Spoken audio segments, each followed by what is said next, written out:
Señores, buenas tardes. Vamos a hablar de economía. Ustedes saben que uno de los temas preferidos míos, además de la política, por supuesto, además del medio ambiente, por supuesto, de género, política, ¿ok? Entonces tenemos al profesor Richard Medina, quien es el director de la carrera de Economía del INTEC. Gracias, profesor, por estar con nosotros. Gracias, doña Consuelo. Yo le decía que me alegraba mucho que siendo tan joven, él sea el director de la carrera de Economía del INTEC. ¿Ok? Ok. Que eso me llena de satisfacción ver la juventud que está ocupando ya estos lugares. Es un miembro también de la dirección del Partido de la Liberación Dominicana, también. Pero él viene como economista. Principalmente, no únicamente, ¿verdad, Richard? Pero permítame, señores, miren, rapidito, esta noche, a las 8,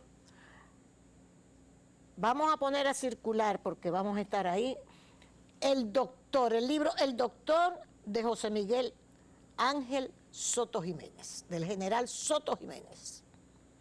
El doctor, ya ustedes saben de qué doctor va a hablar Soto Jiménez. Va a ser en el auditorio Banco BDI, Universidad del Caribe, Unicaribe, en la autopista 30 de mayo a las 8 de la noche. Eso debe ser muy sabroso, ese libro, como todo lo que escribe mi queridísimo amigo Soto Jiménez, que nos da lecciones de dominicanidad cada vez que escribe un libro. Gracias por todos esos aportes que usted ha hecho a la cultura dominicana. Gracias, general.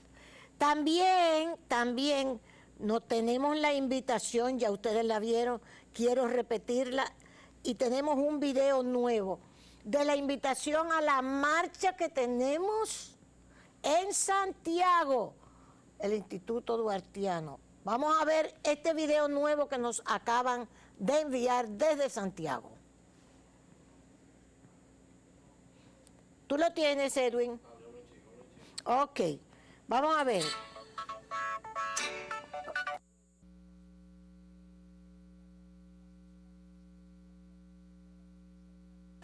Que en la patria nuestra no caben dos banderas. Santiago y toda la región norte marcharán este sábado 1 de octubre a las 3 de la tarde desde el Parque Colón, recorriendo la calle El Sol hasta el Parque Duarte, para demandar que la ONU, la OEA y todos los organismos internacionales acudan en solidaridad con Haití en Haití. y para reclamar que Estados Unidos, Canadá y Francia contribuyan a restaurar Haití en Haití. El 1 de octubre a las 3 de la tarde a marchar en Santiago. Invita el Centro Duartiano de Santiago y el Instituto Duartiano. Bien, y finalmente en esta parte queremos decirle aquí a Teleradio América que compartimos totalmente el editorial que esperamos poner al final del programa, el editorial de Teleradio América sobre Punta Cana, sobre lo que significa Punta Cana para República Dominicana. Fran Rainieri, te mereces ese editorial tan hermoso que ha hecho aquí Teleradio América, don Luis García. Lo respaldamos totalmente. ¿Ok? Al final del programa vamos a pedirle que nos presten este editorial respaldando a Punta Cana, a Fran Rainieri y a todas esas familias que han contribuido a tener a la República Dominicana tan en alto, Punta Cana. Nos vamos, Richard, de inmediato. Richard, óyeme lo que pasa. Yo vivo escudriñando, porque en Sol de la Mañana también yo me he especializado en la cuestión internacional. Entonces, me voy para la parte económica. China, anuncian hoy que China va a tener una rebaja en su crecimiento de un 5 que se decía a un 2.8%. Es la primera vez desde 1990 que China se cae en el crecimiento. 2.90. es lo que va a crecer, del 5 y pico que se decía que iba a crecer. Bien, eso por un lado. Por otro lado, tengo informaciones que dicen que la situación de inflación y recesión, inflación con recesión, Estados Unidos, Europa, a un nivel que Alemania está en una situación crítica.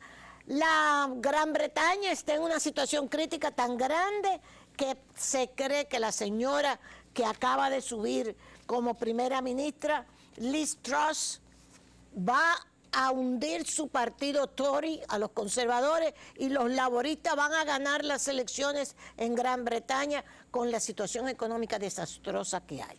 Entonces, se están planteando Estados Unidos, la Reserva Federal subiendo los intereses y dice, política monetaria, porque tengo que bajar esta inflación o que no siga subiendo. Eso es Estados Unidos. Entonces tenemos recesión, tenemos desempleo, Europa, Estados Unidos, China, y en medio de todo esto la guerra de Ucrania. ¿Cómo nos va a afectar también a nosotros? ¿Nos afectará a nosotros también? Yo te dejo así la pelota y tú comienzas por donde tú creas que debes comenzar. Claro que sí. Primero que nada, muy buenas tardes, doña Consuelo. Para mí es un placer estar aquí y buenas tardes a todos los que nos siguen a través de las distintas plataformas y este canal de televisión. Yo creo que estamos en una situación a nivel económico en todo el mundo bastante compleja. Compleja porque los problemas que usted describe son, digamos, contextualizados en cada país. O sea, lo que sucede en Europa podemos achacarlo a la situación que hay con Ucrania y Rusia. Sí.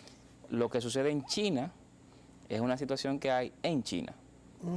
Lo que sucede en Estados Unidos es el reflejo de mucho dinero que se tiró a la calle de alguna manera durante la pandemia y que posteriormente cuando abrió la economía, muchas personas ahorraron ese dinero, comenzaron a comprar bienes, a demandar servicios, muchos de esos bienes no estaban en almacén ni se habían producido y por la misma pandemia la producción de esos bienes estaba muy lenta. Entonces lo que hizo fue que subió de precio todo lo que compraban los americanos. Entonces cada región, cada continente tiene una particularidad y obviamente eso nos afecta a nosotros en República Dominicana. Quisiera empezar por la parte de la inflación. Sí. O sea, en la República Dominicana, desde quizás principio del año 2021, final del año 2020, comenzamos a notar que bienes importados tenían un precio cada vez más alto. Y eso se debía a lo que expliqué, o sea, sobre todo en Estados Unidos, mucha gente le dieron cheques del gobierno, se quedó sentado, no gastó, pues no habían que gastar. Cuando abrió la economía comenzaron a gastar de manera acelerada, o sea que la demanda de esos bienes se recuperó muy rápido. Sin embargo, la oferta de esos bienes, la producción de esos bienes, se recuperó mucho más lento. ¿Por qué? Porque había problemas logísticos. Había problemas con el transporte marítimo, con contenedores, las fábricas que se utilizan. Sí, China estaba cerrada. Las fábricas donde se producían los insumos para producir esos bienes finales estaban cerrados, estaban abriendo. Entonces hubo ahí un desfase entre oferta y demanda, la demanda recuperándose muy rápido, la oferta muy lento, y eso hizo que subieran los precios. Y obviamente impactó al mundo e impactó a República Dominicana. Y pienso que impactó a República Dominicana por vía de precio de los insumos agrícolas, no solamente fertilizantes, también ruedas de tractores, precio del petróleo, semillas, maíz, que son materias primas agrícolas. Y eso hizo que bienes que se producen en República Dominicana, pero que tienen insumos importados, subieran también de precio. Esa fue la historia, digamos, para nosotros de este final 2020, quizá primera mitad de 2021. Luego de ahí, vimos que ya la inflación de bienes que eran importados estaba alta, pero también la de bienes que no eran importados, sino que se producían localmente, también comenzó a subir. Entonces ahí lo que vemos es que muchos insumos que se utilizaban para producción local, como dije, subieron de precio.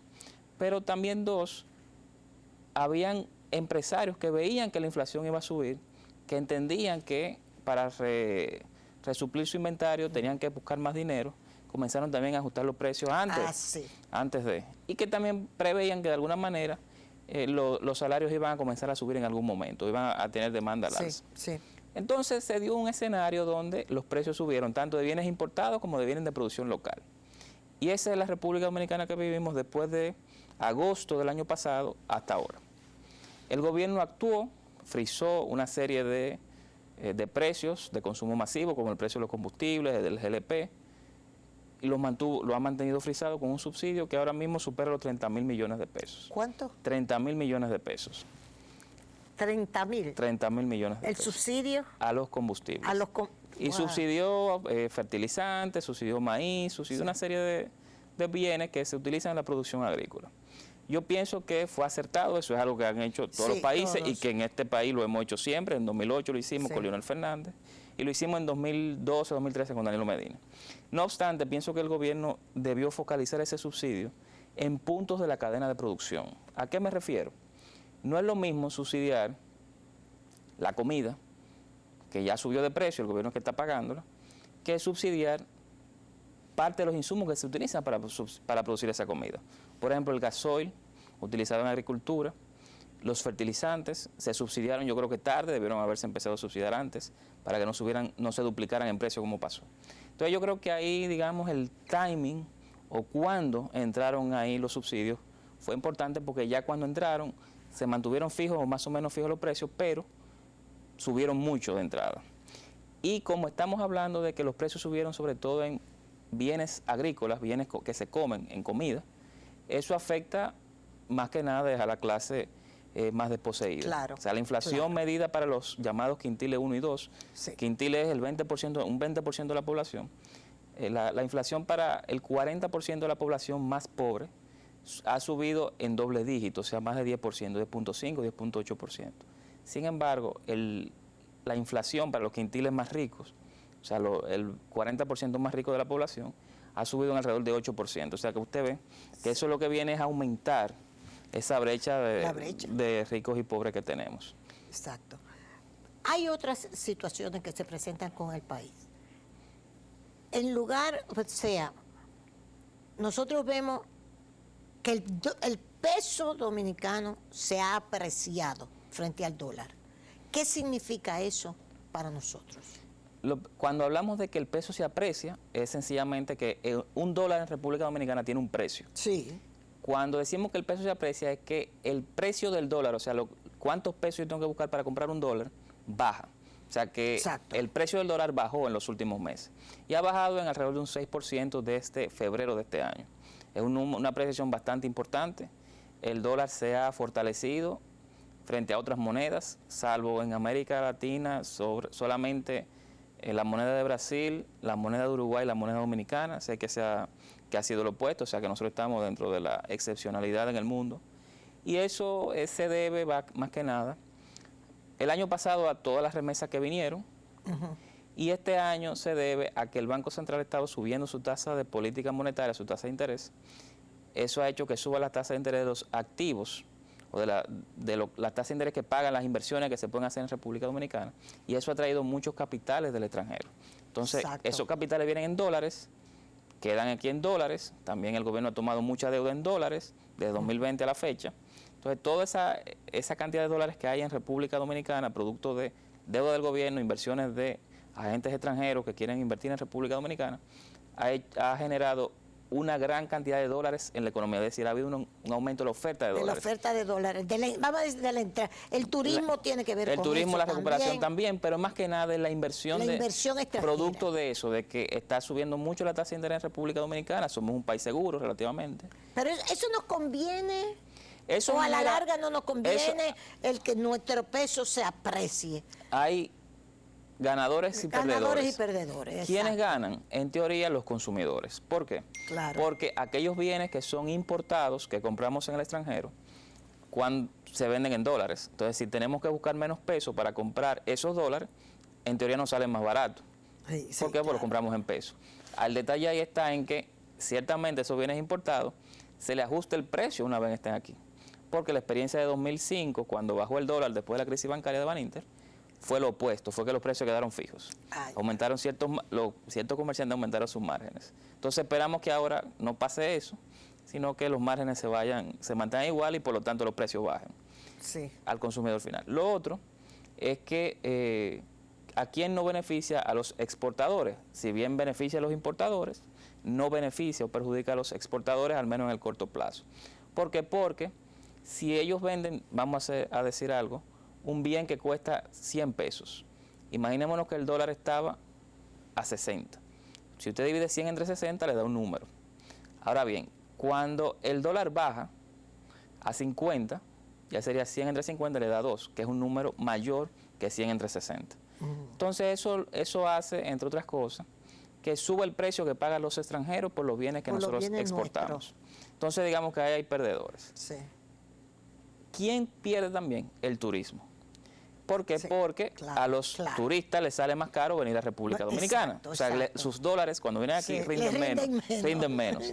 Pero también hay una coyuntura importante, y es que como el dólar se ha apreciado versus el euro, sí, los turistas americanos, que son alrededor del 48-49% de los turistas que vienen aquí, ya puede salirle incluso más barato irse a Europa. ¿Por qué? Porque si uno lo ve, bueno, el dólar versus el euro se apreció en más de un 15%. Sí, sí, que es la primera vez en la historia. Sí, se ha apreciado bastante. Estaban casi en paridad o están en paridad. Pero al mismo tiempo, el turista americano hace la comparación con el peso y ve que el dólar se debilitó casi un 6% con el peso, pues entonces ahí dice, bueno, pero allí se me mejoró, me rinden más los dólares un 15% y aquí me rinden menos en un 6%. Sí. Entonces ya ahí hay unas decisiones diferentes, ¿no?, que pueden impactar el turismo. No sé hasta qué punto pase eso. Hay que ver cómo ¿Eso se va. mantiene en el tiempo o son coyunturas? Habría que ver. Pienso que en la medida en que las tasas de interés de los diversos países, incluyendo República Dominicana y Estados Unidos, tiendan a normalizar lo que era su diferencial, o sea, la diferencia tradicional entre la tasa aquí y la tasa en Estados Unidos, a medida que vaya normalizando esa diferencial, la de nosotros está un poco más alta ahora, pues entonces esta inyección de dinero que hemos tenido producto de inversionistas extranjeros debe reducirse, y por lo tanto tienen que normalizarse el tipo de cambio. Deuda. La deuda. La deuda. O sea, la deuda. La deuda pública, yo quisiera desmitificar algo, y es que muchas veces creemos que la deuda es mala. La deuda ni es buena ni es mala. Sí. Es amoral. Depende para lo que se usa. Depende de lo que se usa y depende de las condiciones con las que se contrata. Claro. Muchas veces aquí hemos utilizado la deuda, digo muchas veces en los años previos, para hacer obras de infraestructura. Que si hay que hacer un metro, que si hay que hacer una carretera, que si hay que hacer el teleférico, fueron obras que se construyeron con deuda. Y teóricamente está bien.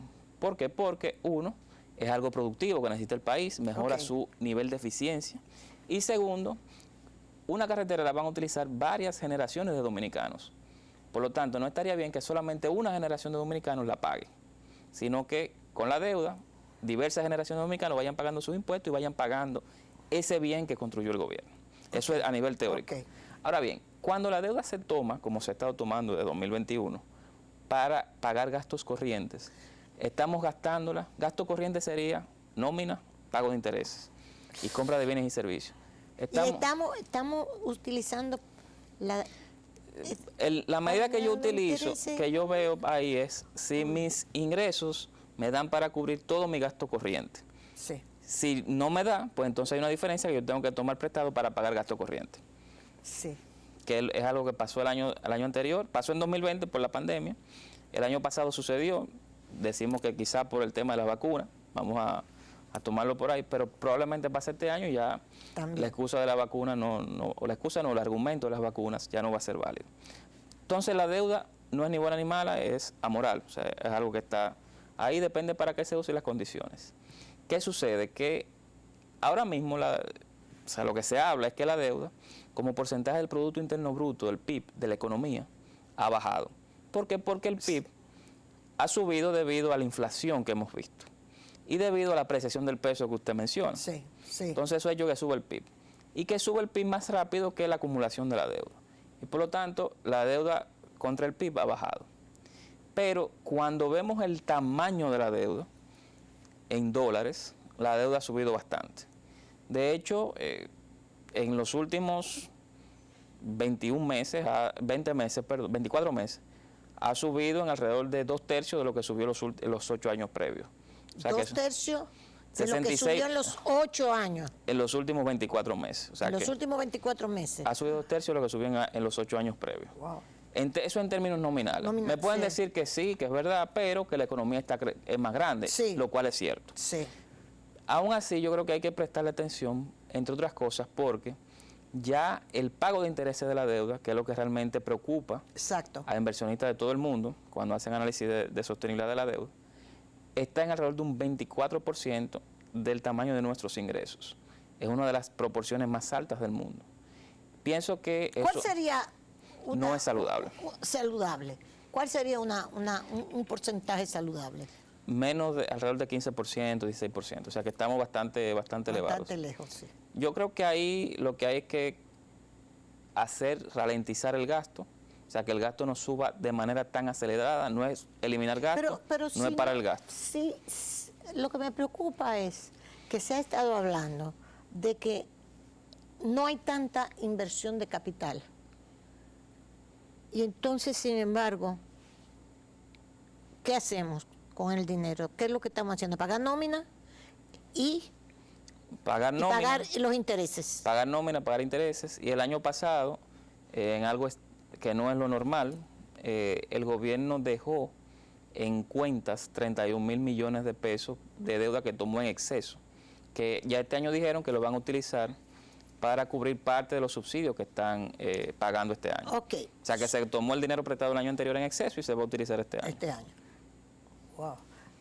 Yo le he preguntado a varios economistas y funcionarios del gobierno, a ellos mismos, y le digo, la cuestión de los subsidios. Indudablemente que ha habido,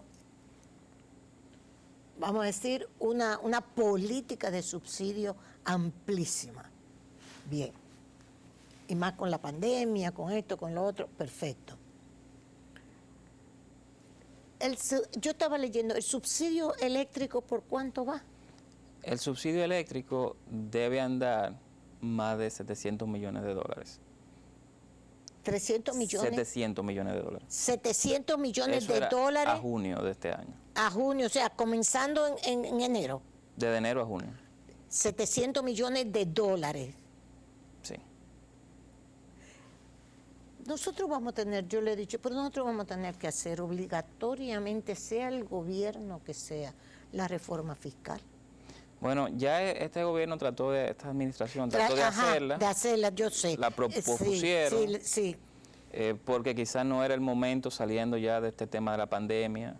Luego vino el problema de inflación. Eso yo creo que en algún momento viene una discusión bastante amplia, sector privado, fuerzas sociales, partidos políticos, Pero gobiernos. en tu opinión, Richard, ¿tú crees que es obligatorio?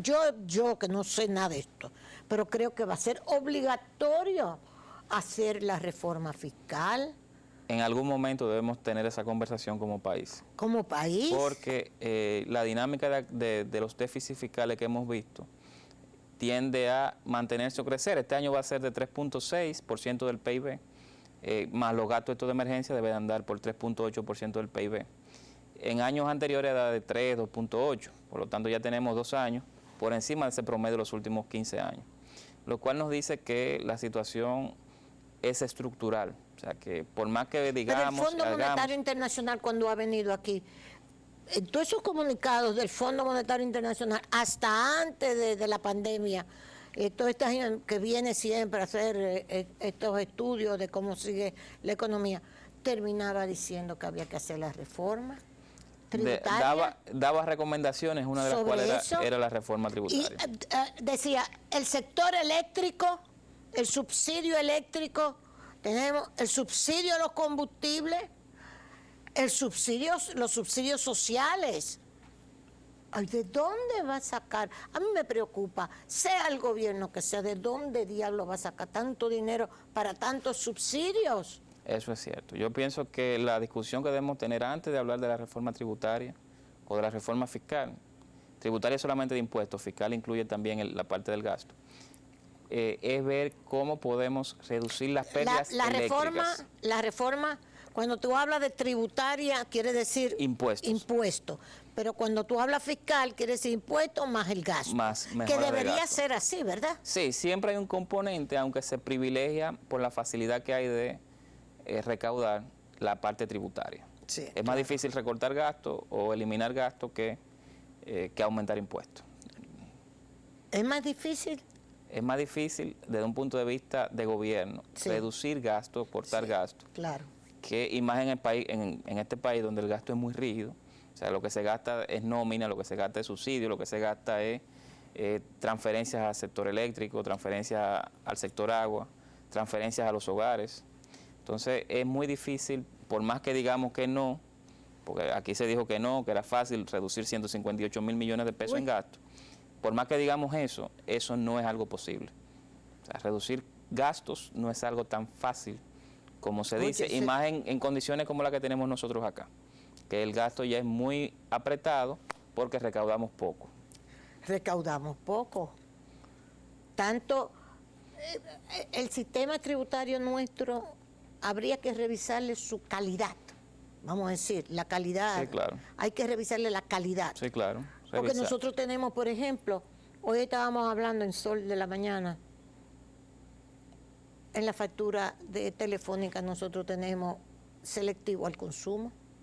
¿Cómo tú cobras? Que Claro ha pedido el parte, porque sé que es Claro, que cómo puede ser que el selectivo al consumo esté en una factura de Claro de un servicio telefónico. ¿Qué es selectivo al consumo? El mismo Claro ha pedido. Eso no puede ser, eso no sube la factura a nosotros. Así es. Y es algo que no se corresponde con el servicio que se está dando. Así mismo es. Y sin embargo, eso está ahí. Sí, hay muchas cosas que deben revisarse.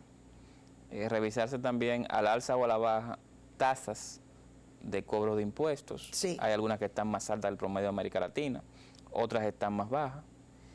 Pero indudablemente que debe ser algo amplio y que tenga de fondo la discusión de qué país queremos. Queremos un país competitivo en algunos sectores económicos para exportación. Si eso es así, bueno, veamos cuáles son qué estamos haciendo mal, qué trabas tenemos a nivel de impuestos para esos sectores. ¿Se le ha dado privilegios a algún sector en detrimento de otros? De otros. Pues entonces revisemos eso. Obviamente, si hay derechos Por ejemplo, adquiridos... el turismo siempre ha recibido y tenía que recibir todo el respaldo. Pero es necesario seguirle dando la misma, me refiero. O podríamos trasladarlo a otro sería, renglón, claro, que también necesitamos impulsar. Claro, habría que hacer un análisis ahí de costo-beneficio. Claro. Hay muchas veces la discusión se va a... Hay que eliminar todos los beneficios que se le dieron. Yo creo que hay que tener cuidado con eso porque hay, digamos, derechos adquiridos que se le dieron a esos inversionistas. Eso es cierto. Que hay que mantenérselo porque eso es parte de tener una seguridad jurídica estable, que le dé garantías al inversionista de que República Dominicana es un país con estabilidad social y jurídica. Exacto. Entonces yo creo que la discusión es fina, hay que hacer análisis objetivos para esto, pero en definitiva pienso que hay que tener un gran pacto social donde actores políticos, económicos, de movimientos sociales, gobierno, se sienten, la academia, se sienten y vean cada quien en su posición y qué país queremos. Sí. ¿Queremos ir hacia allá o hacia acá? Mira, hay un aspecto que no quiero que me dejes de tratar en los minutitos que nos quedan, y es el siguiente. Yo sé que tú conoces, como me has dicho en las conversaciones, la cuestión del sector eléctrico. Una de mis grandes preocupaciones. Bernardo, el ingeniero Bernardo Castellano, que ha estado muchas veces aquí conmigo, nos ha explicado todos los compromisos que se hicieron. Por ejemplo, vino una empresa argentina que hizo un estudio del sector eléctrico nuestro desde que estaba Danilo en el poder. Y teníamos que tener para el 20 una cantidad ya de mega incluidos en el sistema que no aparece nada. No se ha podido hacer. Entonces, ¿cuál es la situación en el sector? Ahora mismo tenemos allá en Asua, en los negros de Asua están tirados a la calle, hasta un cuartel de la policía lo atacaron, nos mandaron los videos que uno no sabía ni siquiera, no te mandaban a decir lo que era, y era la gente de Asua protestando porque le quieren meter una barcaza. de diésel. Y ellos dicen que no le van a meter esa barcaza de diésel ahí. Que eran unas barcazas que debieron haber estado. Otra licitación de 800 megas, no la de Manzanillo, sino Una otra nueva. que se eliminó y no se sabe qué fue lo que pasó. Las barcazas que debieron estar en septiembre instaladas, no se ha instalado nada. Ya Medio Ambiente dijo, nosotros no hemos dado permiso para eso. Entonces, y la de Manzanillo, bueno, vamos a tener un déficit eléctrico, dice Bernardo Castellano, aquí va a venir apagones. Mire, lo primero es que... Y perdón, y no es este gobierno, el mismo es gobierno un tema de hace Danilo 40 años. debió haber tenido también. Es un tema de hace 40 años. Exacto. Yo creo que el sector eléctrico o el déficit estructural que hay del sector eléctrico es quizá el talón de Aquiles de la economía dominicana. Exacto. ¿Por qué? Porque la electricidad acá implica que el gobierno subsidie, Concho. vamos a decir, en medida del Producto Interno Bruto, del PIB, Sí, entre 1 y 1.4% del PIB por año. Eso es muchísimo. muchísimo.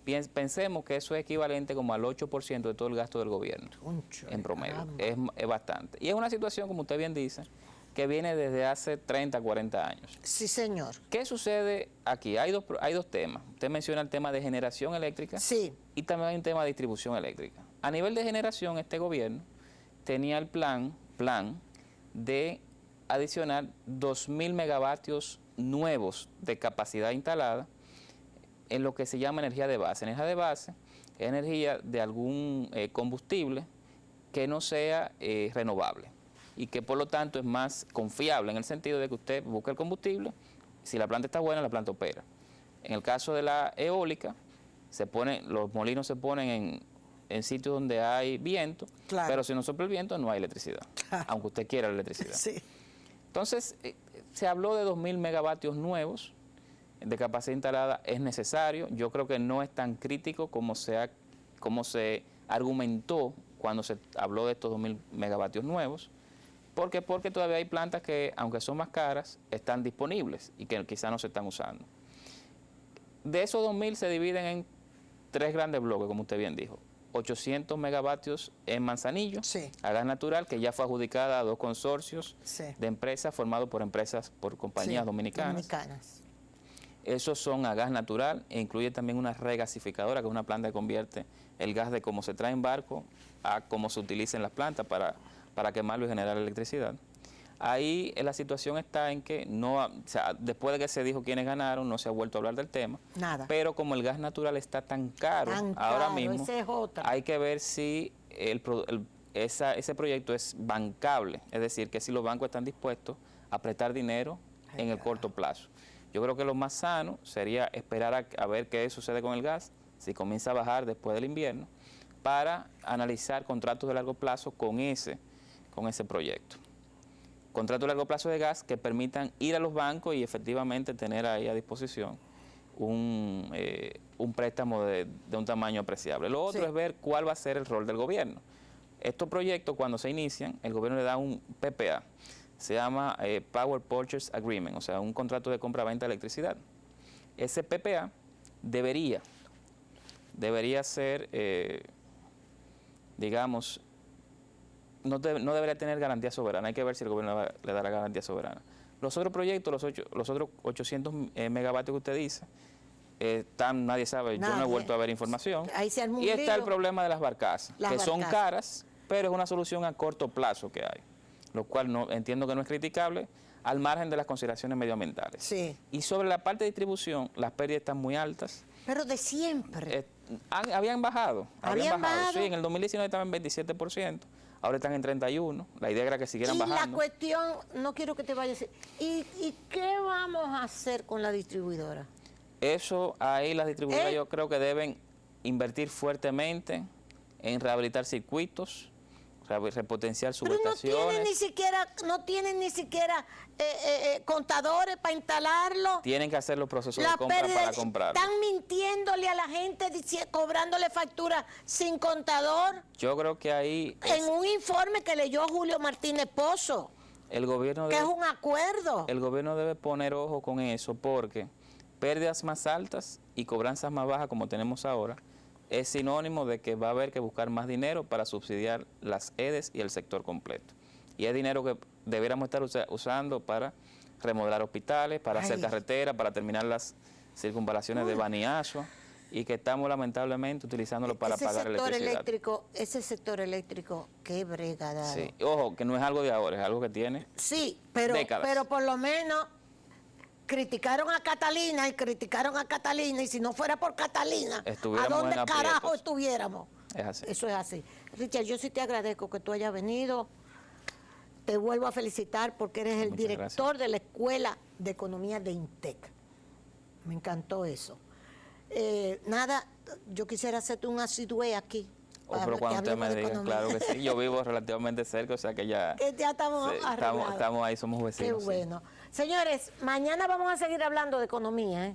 Porque pónganse en eso, que la situación mundial está complicadísima, ¿eh? Decirle que la embajada de Estados Unidos en Rusia le hizo un memorándum, un comunicado a su gente en Rusia, ¿ok? La embajada de Estados Unidos llama a sus nacionales a abandonar a Rusia de inmediato, ¿ok? Ok. Embajada de Estados Unidos llama a sus nacionales a abandonar a Rusia de inmediato. ¿Qué puede significar eso? Vamos a esperar. Y recuérdense que nosotros estamos aquí gracias a Plaza Lama, a Óptico Oviedo, que tenemos, recuérdense que nosotros tenemos los miércoles de progresivo en Óptico Oviedo, 1,199 pesitos, miércoles como hoy, progresivos. Tu marca país, marca café, Santo Domingo, y tu marca país, los productos Rica, con ese Choco Rica, que nos recuerda tanto la niñez de mis hijas, que eso era lo que bebía y ahora lo beben los nietos. Mire, vamos a ver si nos podemos coger esos minutitos y ponme el editorial de aquí que tiene que ver con Punta Cana, por favor, para que este programa también lo pueda reproducir. Muchas gracias, don Luis. Muchas gracias. Totalmente de acuerdo con lo que ustedes dicen aquí en Teleradio América sobre Punta Cana y sobre el señor Fran Rainier y toda su familia. Editorial de Teleradio América. Punta Cana es uno de los destinos más importantes del turismo internacional.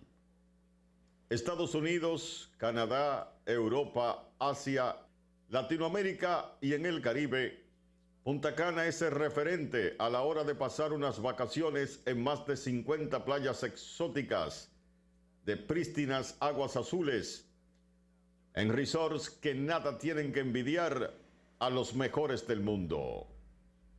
Las figuras más vibrantes de la política, el arte, negocios y el jet set internacional han pasado por Punta Cana. Pero ese destino que nos enorgullece como dominicanos era monte y culebra en 1969, cuando un grupo de inversionistas extranjeros se fijó en la exuberante belleza del lugar.